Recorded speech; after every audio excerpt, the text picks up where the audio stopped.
A declaration is hereby made that the President does not have authority under the Constitution to initiate changes to the Constitution, and that a constitutional amendment can only be initiated by Parliament through a parliamentary initiative and Article 256, or through a popular initiative and Article 257 of the Constitution. 4.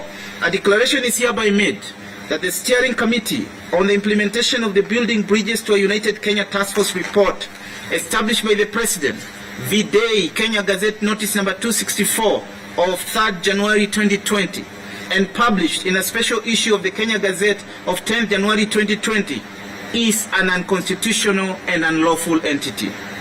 5. A declaration is hereby made that being an unconstitutional and an unlawful entity, the Steering Committee on the Implementation of the Building Bridges to a United Kenya Task Force report has no legal capacity to initiate any action towards promoting constitutional changes under the Article 257 of the Constitution. 6. A declaration is hereby made that the entire BBI process culminating with the launch of the Constitution of Kenya Amendment Bill 2020 was done unconstitutionally and in usurpation of the people's exercise of sovereign power. 7.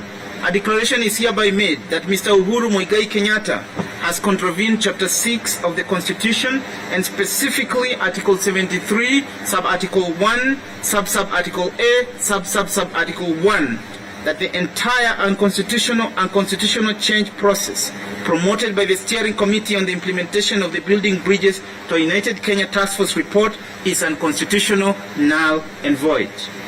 9. A declaration is hereby made that the Constitution Amendment Bill 2020 cannot be subjected to a referendum before the IEBC carries out nationwide registration exercise. 10.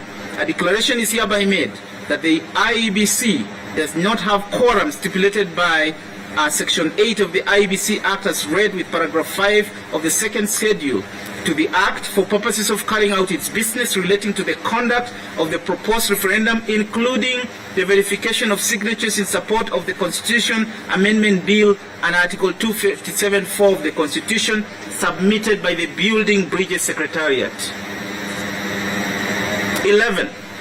A declaration is hereby made that at the time of the launch of the Constitution of Kenya Amendment Bill 2020 and the collection of endorsement signatures,